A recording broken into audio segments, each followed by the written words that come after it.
नमस्कार दोस्तों, आप देख रहे हैं पहल 24। मैं हूं निधि। पीएम मोदी ने नव वर्ष की हार्दिक शुभकामना देते हुए आदि शक्ति की उपासना की धूम मची है पूरे देश में, ये बात कहते हुए और कुछ क्या कहा पब्लिक मीटिंग के दौरान, आइए जानते हैं। भारत माता की, भारत माता की। साथियों, आज देश के विभिन्न हिस्सों में नववर्ष मनाया जा रहा है।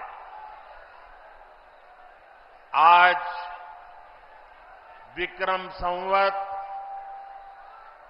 2081 का पहला दिन है। मैं समस्त देशवासियों को गुड़ी पड़वा, उगाड़ी, चेटीचंड, नवरे के साथ साथ साजीबू चेरोबा नववर्ष की बहुत बहुत शुभकामनाएं देता हूं। आज से चैत्र नवरात्रि भी शुरू हो गई है। देश भर में शक्ति की उपासना, उसकी धूम मची हुई है। नवरात्रि का पर्व हो, हर कोई भक्ति में डूबा हुआ हो, शक्ति उपासना में जुड़ा हुआ हो, ऐसे समय इतनी बड़ी रैली, ये अपने आप में अजूबा है।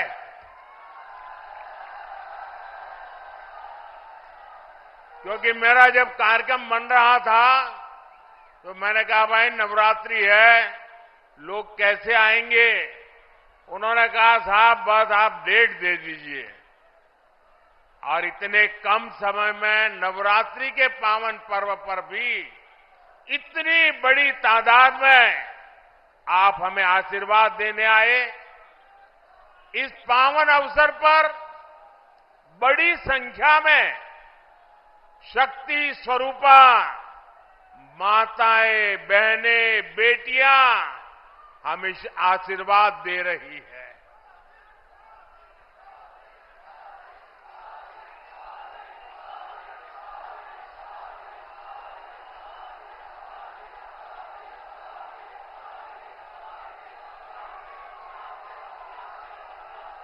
मैं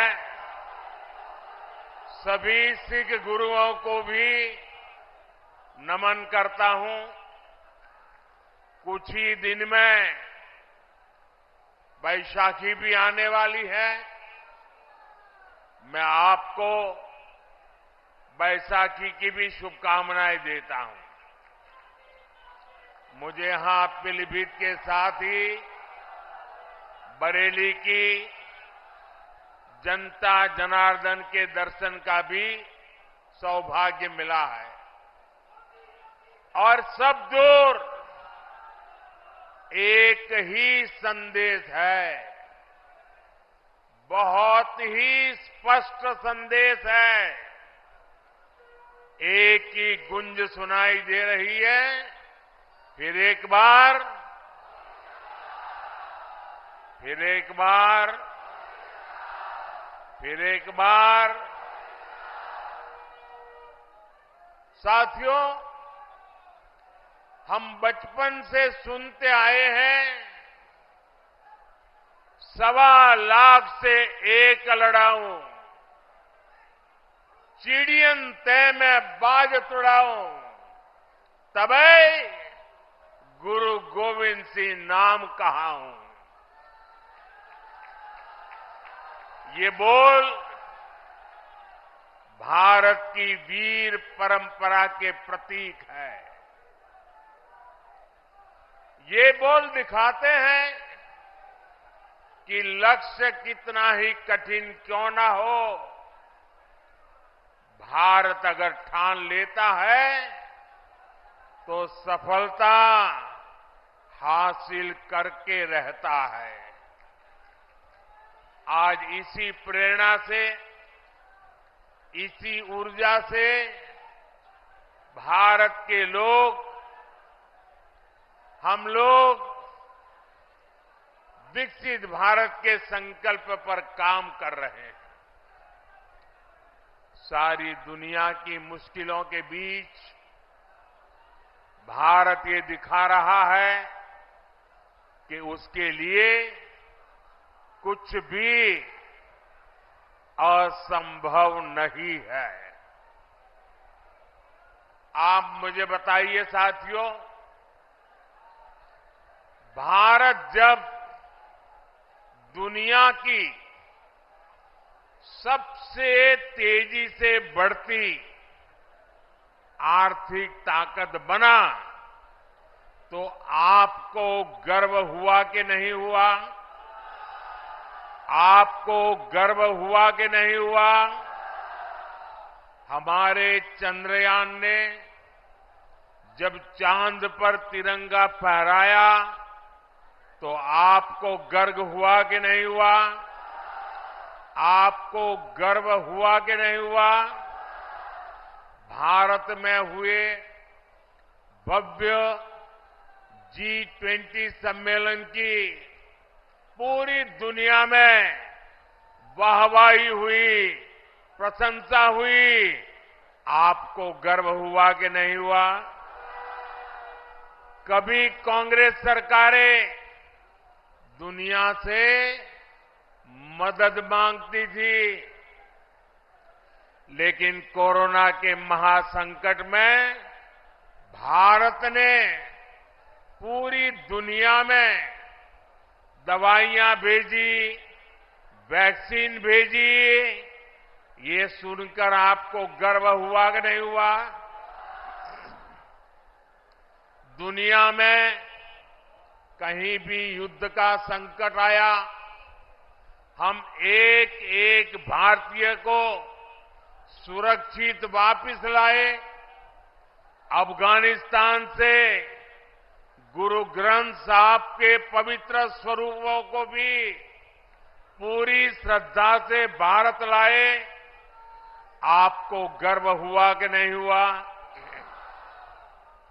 साथियों, जब देश मजबूत होता है तो दुनिया उसकी सुनती है। आप मुझे बताइए, दुनिया में भारत का डंका बज रहा है कि नहीं बज रहा है? चारों तरफ डंका बज रहा है कि नहीं बज रहा है? दुनिया के हर कोने में डंका बज रहा है कि नहीं बज रहा है? ये कैसे हुआ? ये कैसे हुआ? ये किसने किया? ये कैसे हुआ? किसने किया? किसने किया? किसने किया? आपका जवाब गलत है। ये मोदी ने नहीं किया, ये आपके एक वोट ने किया है। ये आपके वोट की ताकत है। आपके एक वोट से मजबूत सरकार बनी, निर्णायक सरकार बनी, सशक्त सरकार बनी, काम करने वाली सरकार बनी।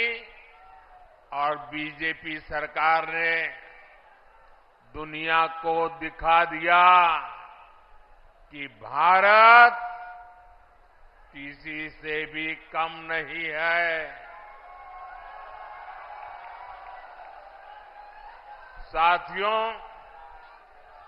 जब नीयत सही होती है, हौसले बुलंद होते हैं, तो नतीजे भी सही मिलते हैं। आज हम चारों तरफ विकसित भारत का निर्माण होते हुए देख रहे हैं।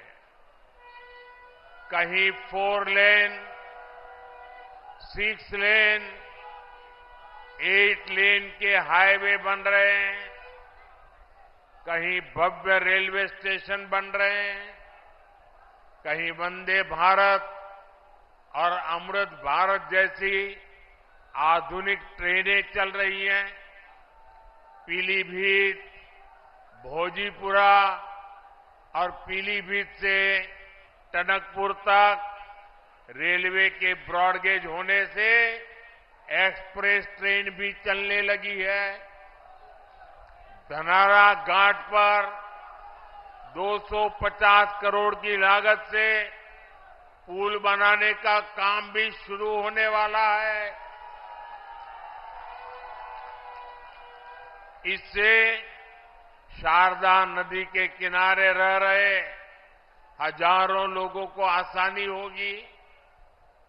ये जो सुविधाएं बन रही है, ये किसानों और नौजवानों दोनों के लिए नए अवसर लेकर के आती है। पुरानी सरकारों के दौरान जो उद्योग यहां बंद पड़ गए थे, जो फैक्ट्रियां यहां बंद हो गई थी, उनको भी इससे नई ऊर्जा मिलेगी। पीलीभीत में एक तरफ बांसुरी की सुरीली आवाज है, तो दूसरी तरफ टाइगर की दहाड़ भी है। हमारी सरकार पीलीभीत टाइगर रिजर्व की ख्याति को भी देश और दुनिया के कोने कोने में ले जाने का काम कर रही है। यहां इको टूरिज्म का नया इकोसिस्टम बन रहा है। यहां के नौजवानों के लिए रोजगार और स्वरोजगार के नए अवसर बन रहे हैं। साथियों, पीलीभीत और ये पूरा क्षेत्र खेती किसानी के लिए भी जाना जाता है। आप याद कीजिए, 10 वर्ष पहले तक किसानों की क्या स्थिति थी। महंगे यूरिया की कालाबाजारी होती थी और किसानों को लाठियां खानी पड़ती थी। आज यूरिया भी पर्याप्त मिलता है और लगातार मिलता है। जो बोरी दुनिया में 3,000 रुपये में यूरिया की बोरी बिकती है, वो हमारी सरकार सिर्फ 300 रुपये से भी कम कीमत पर यूरिया की बोरी किसानों को देती है। यहां यूपी के किसानों को पीएम किसान सम्मान निधि के तहत करीब 70,000 करोड़ रुपए भी मिले हैं। यह आंकड़ा छोटा नहीं है। किसानों के बैंक खाते में 70,000 करोड़ रुपया ये मोदी सरकार ने पहुंचाया है और इसमें से करीब 850 करोड़ रुपये यहां पीलीभीत के किसानों के बैंक खाते में पहुंचे हैं। साथियों, कांग्रेस और सपा के राज में गन्ना किसानों को कैसे अपने ही पैसे के लिए तरसाया जाता था, ये आपसे अच्छा कौन जानता है।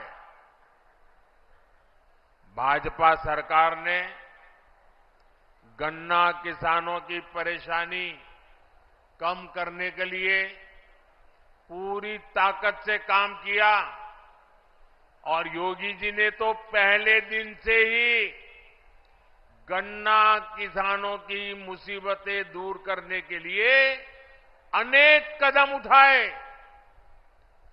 कई चीनी मिलें खुली हैं, कई का विस्तार हुआ है और ये काम लगातार किया जा रहा है। सपा, बसपा, कांग्रेस के 14 साल में जितने रुपए गन्ना किसानों को मिले थे, उससे ज्यादा पैसे बीजेपी ने यहां योगी जी की सरकार ने 7 साल में गन्ना किसानों को दे दिए हैं। देश में इथेनॉल ब्लेंडिंग को लेकर जो बड़ा अभियान चल रहा है, उससे भी पीलीभीत के किसानों को बहुत फायदा होने वाला है।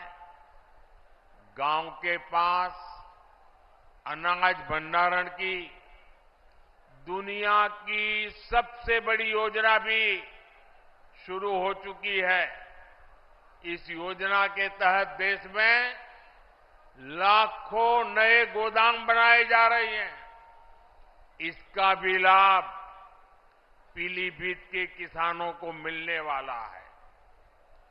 आने वाले 5 वर्षों में हम ड्रोन से खेती का नया विस्तार देखेंगे। हमारे युवा ड्रोन बनाएंगे और गांव की हमारी माताएं बहनें ड्रोन पायलट बनेगी। गांव-गांव में 3 करोड़ महिलाएं ये हमारी लखपति दीदी बनेगी और ये मोदी की गारंटी है।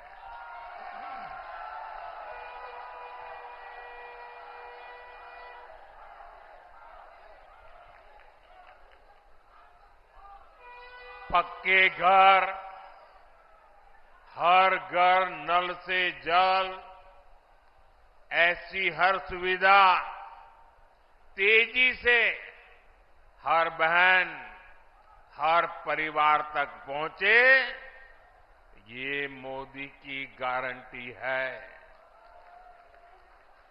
और आप जानते हैं, मोदी की गारंटी यानी गारंटी पूरा होने की गारंटी। साथियों, पीलीभीत की धरती पर माता यशवंती देवी का आशीर्वाद है। पीलीभीत में आदि गंगा मां गोमती का पवित्र उद्गम स्थल है। आज नवरात्रि के पहले दिन, शक्ति की पूजा के पहले दिन, मैं देश को ये भी याद दिला रहा हूं कि कैसे इंडी गठबंधन ने शक्ति को खत्म करने की सौगंध खाई है। आज देश भर में जिस शक्ति की पूजा हो रही है, उस शक्ति का कांग्रेस ने घोर अपमान किया है। जिस शक्ति के आगे हम शीश झुकाते हैं, उस शक्ति को उखाड़ फेंकने की बात ये कांग्रेस के नेता कर रहे हैं। शक्ति का कोई भी उपासक इंडी गठबंधन को इस अपमान के लिए माफ नहीं करेगा। माफ करेगा क्या? माफ करेगा क्या? साथियों, सपा कांग्रेस के इंडी गठबंधन को भारत की विरासत की परवाह भी नहीं है। 500 साल के इंतजार के बाद अयोध्या में भव्य राम मंदिर बना।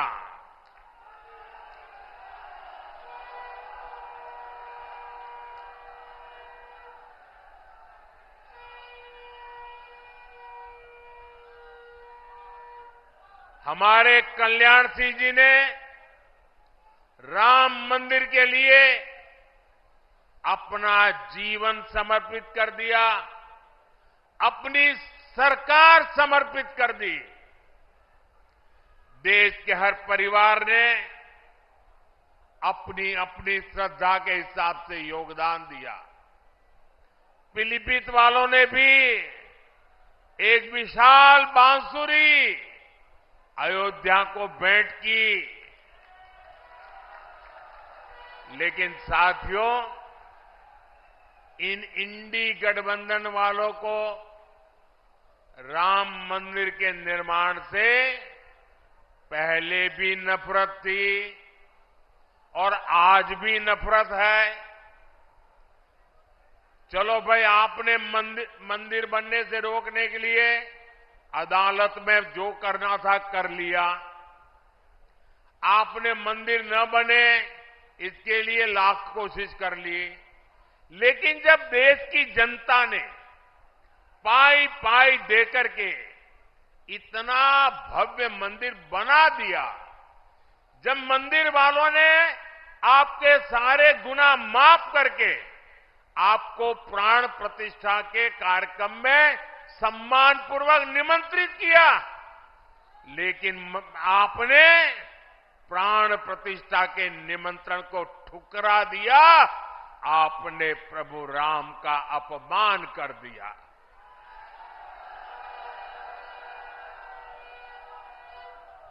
भाइयों बहनों, मैं अभी भी समझ नहीं पाता हूं कि इनके मन में इतना जहर भरा है कि उनकी पार्टी से जो प्रतिष्ठा में गए, प्राण प्रतिष्ठा में जो लोग गए, उनको 6 साल के लिए पार्टी से निकाल दिया। क्या ऐसा कभी हिंदुस्तान में हो सकता है? कोई राम की पूजा करे इसलिए पार्टी से निकाल दो? एक कैसी पार्टी है भाई? ये पाप करने वालों को कभी भूलिएगा नहीं भाई बहनों। याद रखेंगे ना? याद रखेंगे? याद रखेंगे? साथियों, तुष्टीकरण के दलदल में कांग्रेस इतना डूब गई है कि उससे कभी बाहर नहीं निकल सकती।